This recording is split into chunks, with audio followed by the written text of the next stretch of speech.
Howdy, y'all. I'm joined by Trevon Heath, the Trey who pulls up. It's in the name, people. We are recording live. Well, actually, we're not recording live. We are recording after the Raptors just lost their home opener in stunning fashion. Not stunning fashion. Yeah, It was pretty droll, I think. Trey, how you doing, first of all? doing good. Happy the season's back in order. I know there's a lot to talk about, but you, you know, 81 more games. Is there before we get into any of the Raptor stuff, because there's a lot to talk about. We have a new injury. We have RJ who's eyeing to come back, who would have helped alleviate a lot of what the Raptors were going through. Because as fun as Ochai was in preseason, the difference between him and RJ is, mammoth. But Yeah. Around the NBA, anything interesting before we go full Raptors? I would say like a lot of the teams that perceive to be bottom feeders, I think, are going to be a little scrappy. As everyone knows, my mistress team is the Hornets. Big win just a minute ago. They have a lot more depth. They have more NBA players within their roster, and like in a similar situation as the Raptors, if LaMelo can rise the tide of this team, it bodes well for their future, and they did just that. Um, Interesting stuff with the Sixers. Um, eh, Deep investigation. I wonder what's gonna go on there. But anything from you from opening night? Nah, man. I'll get back to this stuff later. I saw some Pacers, of course, just Yeah, with the work I'm doing with Caitlin. I mean, the Pacers, they relied on Pascal. As I've said before, he's the real star in Indiana. It's not Halliburton. Um, but to get to the thing that people they came to listen to, 136-106, the Raptors lose to the Cleveland Cavaliers. They brought out the daggum egg, man. They brought it out. They brought out former Raptors. They had like those creepy, big heads they put on everybody. They're like, look, it's Matt Bonner, except his head is huge. We've been around for 30 years. There's a lot of stuff to distract from the fact that, they got waxed. yeah. And you used the term frisky earlier to describe other teams. Or you used scrappy, sorry, but you've been using frisky Mhm. lately. This team looked frisky at the beginning of it. The ball pressure was up. The stars were doing their thing. And by stars, I mean like Emmanuel got to his shot a few times. Scottie got to his shot a few times. It was a bit of a slog, but the Cavs were one of the worst offenses in the league last year. This game was always going to be a slog to some degree. Yeah. What did you make of the Raptors' first step out the door, that first impression? It's the formula of how they're going to hopefully surprise teams. They're going to have to be fast paced. They're going to have to run, and the ball pressure, especially from their guards, is going to have to be high level because they're going to need to force turnovers. I know we're going to talk about more things and Yeah. how they kind of looked in the half court, but if they're able to move the actual pace, they have tons of guys that can shoot above the break. And you saw that early with Gradey. You saw that with Emmanuel quickly. And they put tons of pressure on the Cavs. And when they weren't giving up dribble penetration, it made things a lot easier and led to more of those opportunities. So, like, the formula was there for about, like, 10 minutes. There's something to look forward to moving forward. Almost felt like more like 7 or 8, honestly. I like it was so Good job. bad that I don't want to give you the extra 3. You know what I'm saying? Fair enough. Yeah. So as you mentioned, the turnovers, they like the ball pressure worked early.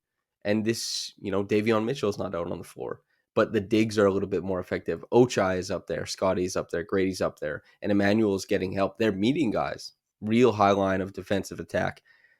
Then, Garland started getting downhill a little bit more often. Garland missed his own shots early. He had so much foul trouble. He didn't have a home run game, but then the game fell to the hands of Donovan Mitchell.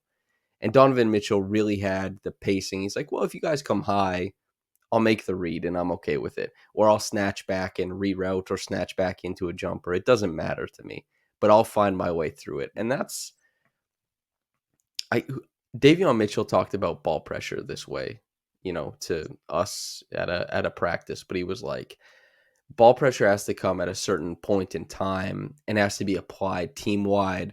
Otherwise, your ball pressure is just going to end up giving guys license to enter the lane. And that ended up happening to the Raptors. The Cavaliers got into the lane repeatedly, 2 feet, at a leisurely pace. It wasn't like when Quickly got into the lane against the Cavs and it's in and out. And it's Yeah. very quick. And oftentimes they collapse from the corners or above the breaks, so the passes go away from the rim. In the Cavaliers case, Garland and, Mitchell, they get in there. They have time to look around, to work around, to make that little shovel pass, the lay down to their guy. Evan Mobley, I know people are waiting on his leap on offense, but there wasn't a leap there this game. I mean, he played really well, but everything fell in his lap. He Yeah. just finished dunks. Awesome. He was great defensively, though. And I guess to switch it to that point, like the Raptors really they sucked on Yeah. offense. They sucked bad.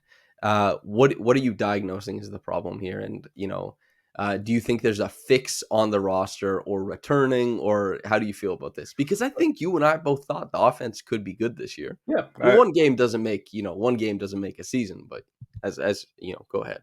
I think they have a chance to be like an above average offense, at least the starting unit. Um, Yeah, like the clear fix is obviously like their NBA players get back on the courts. I would hope so.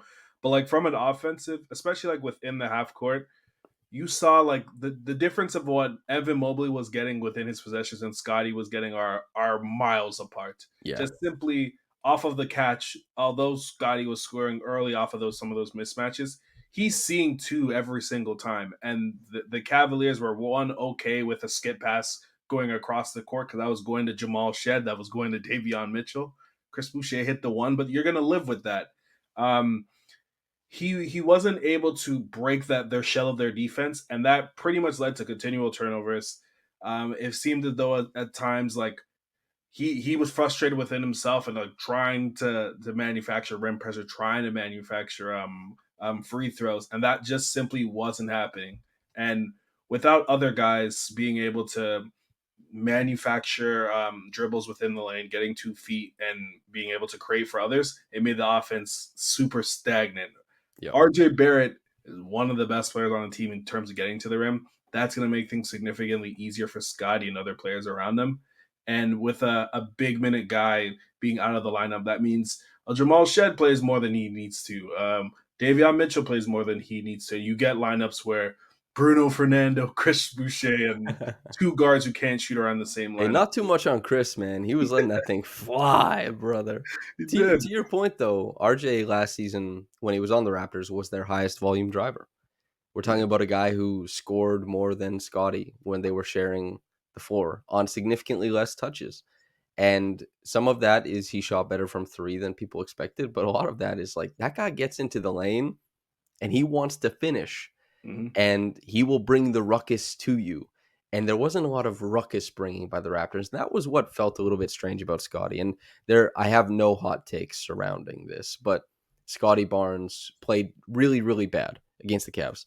Uh, as you mentioned, like when they went up 16-11 against the Cavs, I was thinking, and I tweeted it out. I was like, the Raptors are doing a really good job of targeting mismatches. It's been like the majority of their offense to this point.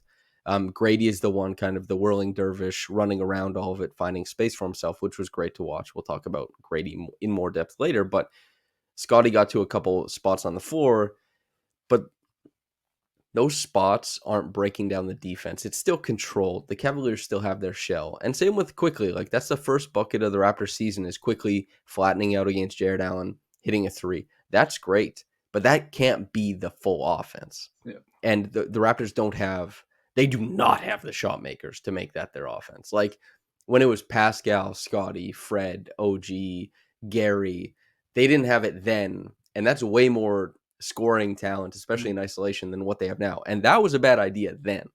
Now it's just like poverty stricken. You're supposed to go through those spells and say, like, okay, we were put in difficult spots and we scored over top of it. Well done. Yeah. But then the Cavs ran zone for like an elongated period. And then the Cavs just didn't crumble on their shell at all. They were not willing to step out for that kind of stuff, except against Grady Dick. And so what we had was Scottie, even on his mismatches, just because the secondary help was there, would spray to the corner. Even on his mismatches where secondary help wasn't there, would be on Garland or Mitchell and would try and make like a 12 to 14 footer. It's like, man, shoulder to chest, Mhm. step it into the lane, make somebody meet you at the rim. If Donovan Mitchell can spin off guys and go to the front of the rim, you certainly can. And Scottie, when Donovan spun middle and finished left at the rim, Scottie didn't step up to meet him at the rim. He stayed there. And that's not to say Scottie has to be the hero every time, but it's like Allen and Mobley aren't going to be there every time. Go test it out. It was like however much of the game had passed, the Raptors had 12 points in the paint. No gumption. Feckless. It was really disappointing, Yeah. and not like there's a certain percentage of games we've seen from Scottie that kind of follow that mold. But Mhm. most games are not like that. And he's not a Yeah. shy player. He'll try a bunch of stuff. And with Scottie, it seemed more like mentality. And with Quickly, it seemed more like the limit of his ability. To be Yeah. able to like hang in the middle of the lane, you need such a strong handle. You need to be so comfortable in that space. And Quickly was in and out, not getting to very many places. Um, do you anything on Scottie? But one, like there's probably going to be more games like this. I think that's just like growing Yeah. pains of transitioning into this new team. But I think the if there is a concern would be how he was handling those mismatches. You want to create like advantageous positions, and that's getting deeper paint touches going within the paint. I know he's facing doubles that, but he is going to see those the entire season. That's Mhm. going to be probably what he sees his entire NBA career. Um, he needs to get into deeper paint touches because the offense, they know he's a really good passer, but they're living with him being able to make that corner pass to a shooter that isn't all world aside from Grady Dick realistically. So what I would say, a big thing would be not settling for those like short mid-range jumpers. That's really like the inverse of when the game was starting to go Yes. was Yes. starting to really stretch out for the Cavs. He got a deep touch on Evan Mobley, pump faked, jump shot. Got same thing on Darius Garland. Those need to be layups. Those need to be dunks. And going up strong is going to lead to free throws. He's a very strong guy. He's one of the best string separators that we have. Mhm. Those are going to lead to advantageous things. So I think it's just managing some of those things and what he wants to grow within his game and what he actually does well is like key into keeping strong offense like amongst the team. Yeah. That's a really good point you bring up the free throw shooting because that I think if you had asked us, and we have been asked this, but instead of like being 38% from three, I view that next step as a little bit more rough and tumble in the lane, Yeah. not in the isolation sense, but when it's a little bit more crowded. I mean, we watch players every single time. The paint can be crowded and you can still find a way. Hmm. We've seen players do it, and the best players do it. And sometimes you do have to have that counter in the middle of the floor, and I'm glad Scottie's developing it. But the games they matter now. Every loss is a loss, every win is a win, and you can't let too much of the experimental stuff sit on the plate when there's stuff that works. And a lot of what works for Scottie is hard charges to the rim, and there wasn't much. Even like if you get the step on a guy, he's so strong at maintaining his angle. It's like get the step and keep turning towards the rim. We've seen him do that a million different times. Like guys don't make his drives go round. He just takes his straight line the way he wants it. And that wasn't really we didn't see any of that in this game, which was disappointing. Um of course there are limitations, and for anybody who was thinking about like, man, Ochai, like he could be a starter over Grady, Ochai, I think this game, and of course it's one game and it's against the Cavs who are uniquely, I think, gifted or uniquely well set up to make the Raptors feel their lack of shooting, especially in this one. But Grady is really important. Yeah. What he brings to this offense cannot be emulated by anybody else. And quite frankly, it's not close. The willingness to shoot on the move the way that he does, he's attacking the closeouts. It's like 90% to 10%. Wow, I'm really glad he did that on the court. Not every shot goes in. And because, hey, Quickly is not creating big like advantages. Scottie's not creating big advantages. Nobody else is. You know what that means for Grady's shot selection? It's really tough. Hmm. So while 38% from the floor, 16 points on 13 shots isn't a home run necessarily. If you look at the shots he was forced to take, you're like, damn, this guy had himself a game. And so we'll keep it with Gradey. Yeah. The I Gradey thing. I I would take this game 7 out of 8 times. Yeah. Just his ability to punch gaps is something that you saw a little bit of it in Kansas, but not to this level, especially the Mhm. finishing, the different ways, and you made an incredible video about it. But um, the ways that he's able to get up in the lane and utilize his length in different angle slots to go up is really interesting. Something I didn't think he actually had within his game, and it adds such a new wrinkle. If he when RJ comes back, for example, he's going to probably get more defenses scrambling because of the way RJ can get to the 100%. paint. And now he's able to put the ball on the floor, score in the lane, two dribble pull ups. He has such a wide variety of ways that he's able to score. Things are only going to get easier for him, and those shots are going to get even more efficient overall. And just the way that he's able to utilize actual space is going to make things so much more easier for everyone around him. Because the way he orbits around space, he's going to his rep within the league is going to increase. He's going to get the respect of the defense if his shot continues to get better. And that is where Scottie gets a much easier time because he's two people are following Grady Dick because they're so concerned and things like that. So if there's one positive from this game, it's that Grady's heading in the right direction and the things that you wanted to see from him are improving.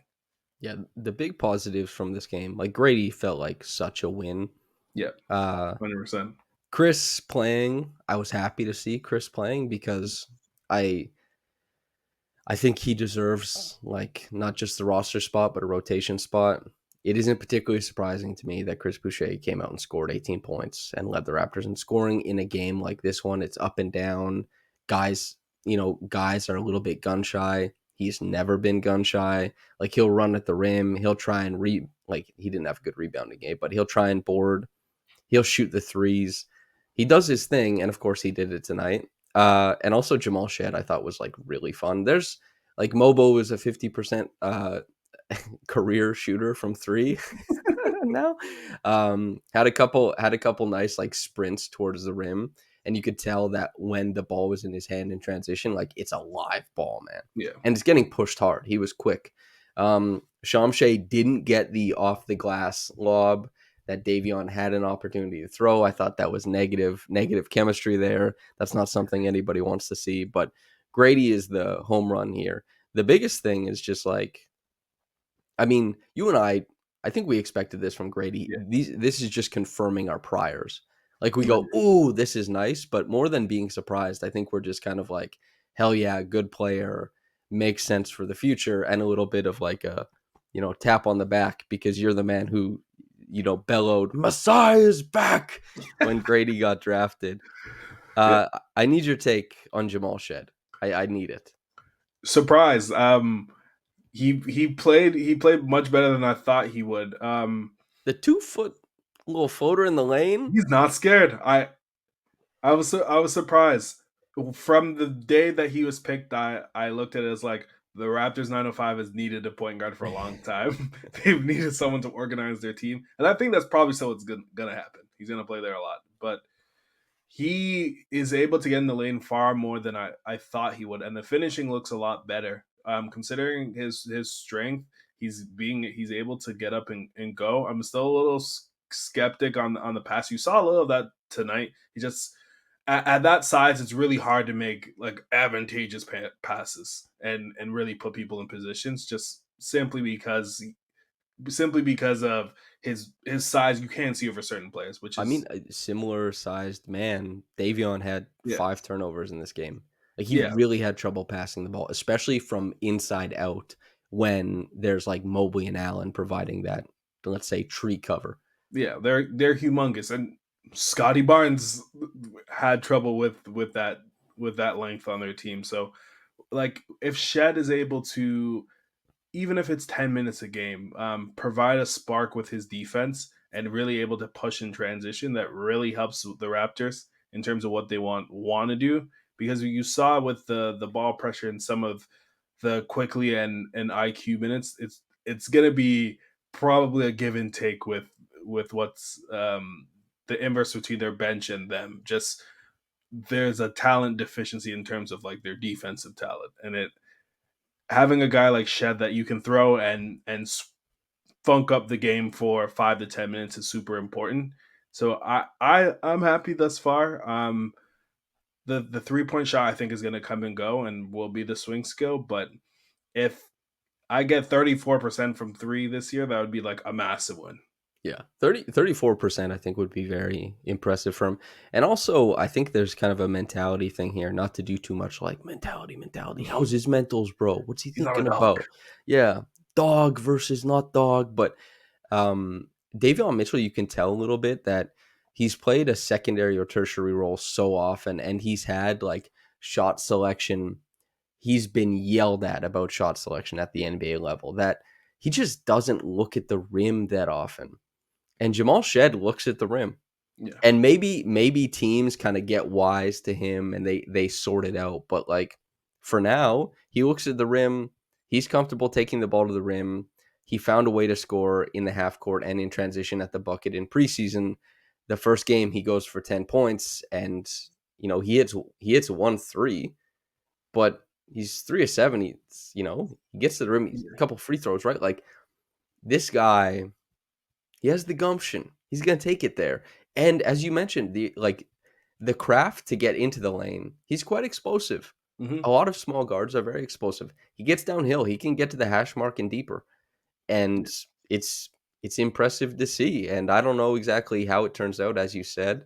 Maybe it's still 905 at some point. Maybe it ends up being X or Y. But for one game, the loudest the crowd got outside of the first quarter was when Jamal Shead was making his, one man, one possession, mano a mano Yeah. defensive stands. And, credit to Gradey who struggled, but also that was something to get excited about is a few possessions. Like, yeah, he got by Ty Jerome, but he also stuck in front of Donovan Mitchell on a few Hmm. times. Grady was nexting in rotation. He had a couple peel switches too. Like, it looked good. And that's what Grady, if we're going to stay positive, you have to focus on this kind of the small stuff when you get 30 pieced, is Grady is going to the defensive schematics that help cover him, and Jamal Shead is going to the ball pressure that helps, illuminate him. And to Hmm. see from two guards that the Raptors fan base and the organization is very excited about, it's good to see him sorted out. I guess on defense, offensively, I mean, to go back to Scottie, I mean, I don't know how long. I don't want to beat a dead horse or anything like that, but 3 of 14, struggled even as a passer, I think. 9 points, 6 boards. I don't want fucking I maybe not focusing on Scotty. We could switch it to the other guy in the front court, and that's Yes. Jakob Pertl. Jakob Pertl had a real stinker of a game, man.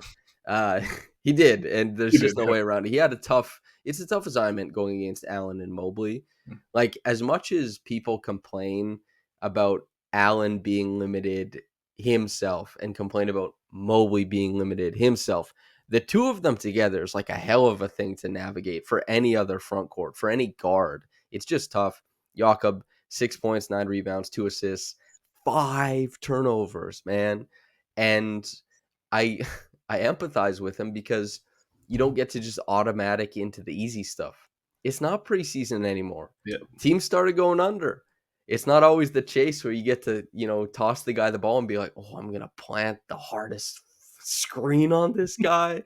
It's the guys go under and you're like, okay, I just handed the ball off to Ochai Abaji. Will he do something with this? And Yeah. the answer was, no. I mean, Ochai took one shot the whole game, man. Okay. 25 minutes. The one shot It was looked that good. drive. Yeah, Yeah, it was a I was nice like, drive. wow, look at us development. Um, Jakob. I guess just more so to the offense in general. We can revisit this a little bit, but they still tried to do what works. We saw toss it to Jakob, run a split action. Nothing comes out of it. They ran pick and roll, not as much Spain. Like they ran a lot of Spain pick and roll in the preseason, not as Mhm. much in this one. hardly any double drags in this one either, which is different than what we've been seeing lately. Um, I guess just like it felt like the most pick and roll actually went to like Davion and Jamal, which is, I don't know if that's a recipe for success, but the offense overall, is there anything you're digging in for and saying like this is something that's good? This is something I'm looking forward to. That's the toughest question of the pod. Yeah. Yeah. I think in terms of like of their offense, like there obviously was some could like concerted effort in we're gonna exploit mismatches, we're gonna throw Scottie the ball, and this is gonna lead to something great for us. I still think that is like a path of his development and for the Hmm. Raptors to get a lot of great shots. Um, the Cavs are a different beast than most teams. You're not going to see that much length, especially like mobile length that they Yeah. have. He's going to get a lot more possessions where he's going to be able to get a deep paint touch, score at the rim, find ways to open up for other players. So I do think that is an actual path.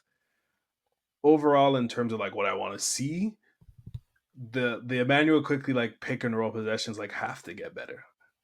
Yeah. It has to get to a point where he's like both dangerous as like a passer and like the assist numbers that you see like for the Raptors don't really tell the story just because they move the ball so well. Yeah. But within the actual Above the break. And yes, also like the one assist that Davion got, if I'm remembering correctly, there's like 6 seconds between when he hands the ball off and when the ball actually goes up, and you're like, is this an assist? I don't know. Like sometimes I don't know. The Raptors, it's an assist farm, and the NBA they definitely are very, I don't know, generous with assists. But gracious. to your point, anyway. But yeah, I think his floater is still a weapon. You saw some of that within the game, and if he wants to be able to hang within the paint, he has to use that floater as one as a weapon to be a potential pass, and two for defenses to really respect him. You saw like within the paint, like Jared Allen was completely stationary every time that he got a paint touch, and he didn't punish him in any sort of way in doing so. So that needs to get better overall. But like as a positive, I still think exploiting mismatches, utilizing Quickly's shooting when he's facing other bigs, and having Scottie within the post like makes a lot of sense. Yeah, there's stuff they can work Yeah. on. Before we go into the Timberwolves game, has the opening game produced a single hot take for you? Has it made you want to like smash a button that you've been waiting to smash? Because this happens for some people.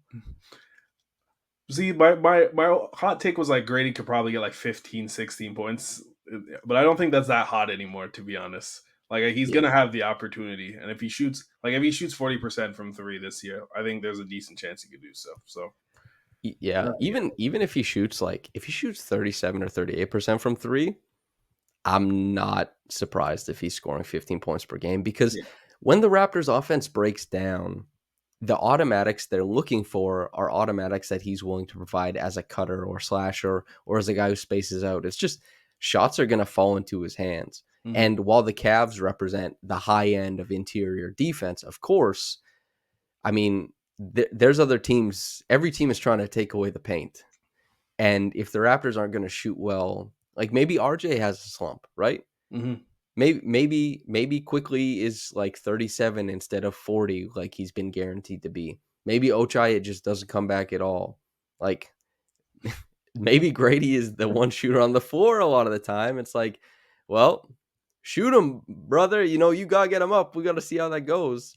That should be really interesting. Speaking of interesting though, who guards Gradey from the Timberwolves? It can't be Mike Conley. I just sure I'll tell you that. That'd be tough. I think it's probably or are they close? McDaniels? No, I don't think so. McDaniels is on Scottie. Yeah. I, Randall is not running around with Gradey. No way in hell. that's tough. Their Neither is starting lineup Gobert. is tough. Ant, I remember guess that edit I made because Gradey he shook Ant with a low sweeping cross. Is the same move that Iverson got MJ on, and then yeah. hit the jumper. So maybe Like we get that again. that put that in the loop. Like Yeah, bro. Um, they're like when Mike Conley sits and like Dante DiVincenzo's there, it makes a lot more sense. You just have Yeah, Dante just chase him around. But I guess like if Mike Conley's on the floor, that probably have no, it might have to be Mike Conley. You can't. You probably would put Anton IQ and try to take him away. that'll be interesting. Like I'm very excited to see how the Wolves play it because while I didn't really like the trade of Cat Me going neither. and leaving from the point of view of the Wolves, and I didn't like it that much from the point of view of the Knicks either. Like I looked at that trade and I was like, I don't know if there's a super big winner here unless Cat takes that alpha badge from Brunson and is like, that's mine Alpha actually. badge, new word. Yeah. Is yeah, sure. Alpha badge. Unless that happens, I don't know if I like that much for either team, but the Wolves are still a very good team. Yeah, They're still very interesting. Um, Going back the other way, like there's room for the Raptors to win matchups there, but there's also room for them to lose them there because like McDaniels is a slinky defender. yeah, And McDaniels had like when he was first starting out, he had fun games against Pascal defensively where Pascal was still too strong, but Scottie is a different level of strong than Pascal. yeah. Scottie is like, I will beat your face in with my strength. Like he goes to strength way before finesse. Hmm. That means it seems like more like a Randall thing. But do you want to put Randall on Scottie? That seems like a recipe for disaster and a way for the Raptors to kind of like shake loose, get going, get numbers, run with advantage. And I just don't know what the Wolves are the better team, no doubt. But I'm wondering how they decide to like attack the Raptors defensively.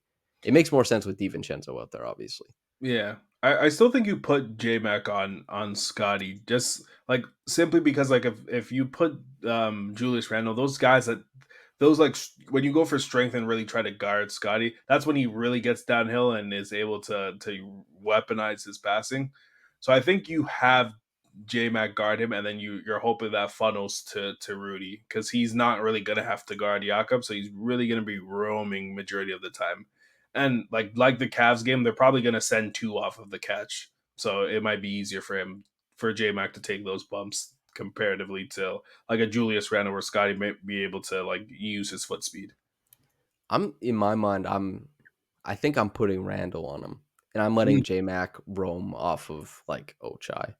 And I think that could gum up so much because then it's not just like the Scotty actions, it's the every action Yeah, where even if they put Ochai in the opposite corner, it's like, well, maybe I just stand like with almost 1 foot in the paint. And Scotty, if you want to throw that bullet pass, like we have Julius Randle to be there immediately, like meeting you as a post up. We have J Mac in the lane with his wingspan. We have Rudy Gobert. Like these passes get pretty tough. That was one of the great benefits of Towns in the middle of just the sheer size of the Wolves. I mean, the Raptors won a chip with a sheer size team with Mark and Serge and Kawhi and Pascal. And then the Lakers won a sheer size team yeah, with Howard and then the Bucks won a sheer size team with Lopez and Giannis and Bobby Portis, I guess. Like being big helps a lot. yeah, And that's where, the Raptors are not a big team as of yet. I don't know if they have the means to become a big team with what's on the roster, but if things shake up down the road and your two guard is Gradey and your three is I don't know, like maybe it's RJ, maybe it's whatever. I don't really know, but they're big enough, but not big. yeah, I do wonder how the Wolves who's guarding Ant though? Is it Ochai? yeah. It would Or I have to be. guess well if RJ is back, you don't want RJ guarding No. Ant. I don't personally want that. Maybe he wants it. Maybe Scotty wants it. I know IQ doesn't want it. like, but imagine if IQ is healthy. Imagine if RJ comes back and it's IQ, Gradey, RJ, Scotty, Jakob. Who the hell guards Anthony Edwards, man? I guess it's Scotty. You hope for the best. He's like not the guy that you want him guarding for. This is like one of the worst matchups you could imagine, just because of like Ant's sheer speed and athleticism. But I don't think there's anyone else like actually equipped. Like this is like probably one of those games where like Davion comes in early first quarter to Yeah. to make things a lot easier with like and make the lineups more tenable because it's like IQ and an IQ and Gradey lineup versus Ant is just like sheer hell. Yeah. Because Ant is physical. Like Yeah. IQ is pretty big for a point guard. Like he's tall, he's long for a point guard. Like if it was 2013, IQ would Yeah. be seen as like a massive guard. Now he's more so middle of the road, but Ant is really physical too. Hmm. Like, of course, there's finesse to his game, but he's physical, man. Like he'll get into you. He wants that physicality, and he's very comfortable with it to rise up or to like burst through and turn you into a turnstile. I really do wonder what they decide to do with that matchup. If they choose Ochai over Gradey, which we talked about at the front end of the podcast as being like maybe that's not a super reasonable thing to expect just because of the offense. But if RJ comes back, maybe they think a lot of the offense gets helped out there. Yeah. Maybe that's something that becomes more tenable. But yeah, the Wolves last year made so much sense to match up against with, and that was such a fun opening game. But this game, where the Nets game makes a lot of sense, and the Cavs game, you see what's trouble. The Timberwolves, of course, are going to be trouble, but it's kind of hard to decipher how they decide to, shake up the matchups and what that really looks like. It should be really interesting though. So are you expecting through 3 games to be 1-2 then? Yeah. One and two. I think we could be frisky versus the Wolves because I think like if Scottie doesn't guard Anthony Edwards, you can have him roam off of Jalen McDaniels, and then that should be able to buck up a lot of the things that the Wolves want to do. Anthony Edwards isn't necessarily looking to pass in a lot of those situations when you're trying to really crowd his dribble. So I think there's an opportunity where you can sort of remain within your shell and still be like competitive defensively. I really wanted to name this podcast episode Undefeated and then whatever the hell else. It obviously did not work out that way. Do you have any fun expectations for I wanted this to be a really fun week of basketball for the Raptors, and losing by 30 on opening night is obviously not helping that. But I still think there's fun things to look out for.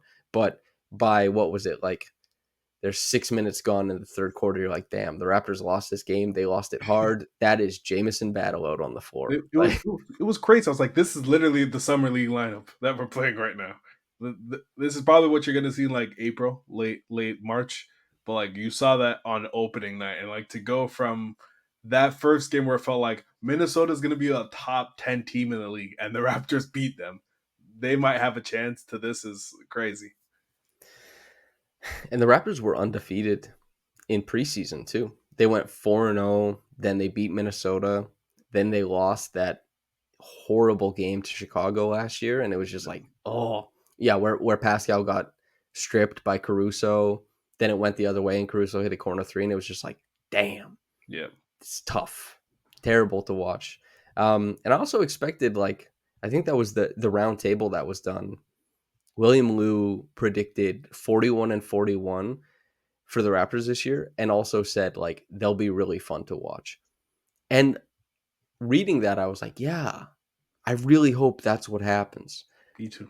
Like the record could change, but being a fun team to watch, I think is such an important aspect of these types of seasons, and being able to like strive and aspire for players to do certain things, meet certain like get certain accolades and all that kind of stuff. What because if they're fun and frisky, then you know what? You don't have to win Yeah. 46 games. You could win a few of them in the NBA Cup. You could be frisky. You could play in Vegas. You could like those games could actually mean something. Whereas last year they meant nothing because the Raptors just lost everything, you know? There's plenty of things to look for. And after tonight's game, that's not exactly apparent. No. But these things will develop over time. Hope springs eternal, I guess, is the ending message of the podcast mostly. Yeah, I think the formula for them to be fun is that like their starting group rates positively as like top 15 within the NBA. The bench is a lot of developmental guys, and that's hopefully like what loses them games. Similar to like the formula of like the 21 team where like the starters are one of the best in the league. The Yeah. the bench wasn't fairly good, and you had hope heading to the playoffs. So like we're gonna play our guys 40 minutes. We're gonna beat Joel Embiid. Beat them But twice. yeah. Yeah, because if the starters play well, it gives you something to believe in. And you say, like, yes, that's something that works. Those are the guys who are supposed to be good. Those are the guys who are paid. Those are the guys who are the future. This makes sense. If like the bench is frisky and fun, but they're still losing games, you're like, what the hell is happening in the starting lineup, Yeah, man? You you immediately be like, okay, so who stays on this team? These guys don't even work together. It's like, can barbecue at least be good? yeah. You know, those 3-man lineups. Can we go on cleaning the glass sort and look at all the yellow and orange, gorgeous? Like, I'm not trying to see blue, and it would be blue right now. Obviously, Yeah, like Scottie was a team worst -33 after this last game. That's obviously not representative yeah. of like how the game actually shook out, but you know, we're waiting on positives to develop. I was hoping, this would be a Rough one. banger of a pod after I like, oh, we're frisky with Cleveland, maybe even a win, like, but say la vie. That's life, brother. Yeah. And 80, any parting shots before we get out of here? there's 81 more games. That I'm was your looking opening shot. This guy's got the same shot. You're Scotty Barnes in the mismatch, the fading 2-point jumper. Yeah, let's hope that I'm still like trying to figure out what's the right term for like Jamal Shed locking someone up. Like put him in a shed. Like just seems too on the nose. Yeah. So I'm trying to figure it out. But hopefully he puts Cam Thomas in a shed. See, I always wonder about stuff like this because when people say something, it seems like it comes about very organically. Yeah, But all the people who do that kind of stuff, usually they've been on Google beforehand. You know what I mean? Like yeah. the announcers, they're on Google. They're freaks on Google. They're trying to they're looking up synonyms. They're looking for anything that could possibly work. And I'm basically what I'm saying is like you got to hit Google and see what shed you can find. You know what I mean? Have Yeah, you ever built a shed? So many people, I feel like so many people have built a shed because your grandma or your mom or somebody has a shed in the backyard. I've built a shed. I one summer I built out entire backyard, shed, patio, being like real man that Wow. particular. What kind of patio? That's Did as you lay far. down bricks, stone? Oh, stone. Hey, not Yeah, bad. Did you have to tamp the dirt, get it all flat, rake it, get the tamper? literally every Saturday, raking it, getting it flat, tapping everything in, and literally just as like my dad's watching over me, telling me this is what you need to do while not doing anything. But Damn. He's the foreman. That's always the joke is like, when you're working those manual labor jobs, which yeah, I've worked many, anytime someone's not doing something, you go, "Oh, you're the foreman on this one." God. Every joke is the same at those jobs. yeah, Except the thing that makes it the best is there's usually like 3 or 4 degenerates who they will divulge what happens in their life and it's terrible, but it's incredibly funny. Like that's what makes you stay. Is there's like a guy named Bart and Bart. he's just like, and I actually did know a guy named Bart. I won't say his last name though, but he used to tip the wheelbarrow upside down. He used to just sit in it, chain smoke cigarettes, and tell the worst stories you've ever heard. But they'd be funny. But he wouldn't do much. I didn't do much either. I was cracking jokes too. Maybe A, you're. a podcaster from birth. It's that tweet, man. It's like a la the men you put on this earth to build homes or doing podcasts. I'm the guy. I make it like a thing about me. I told my girlfriend that's like you have a white collar man.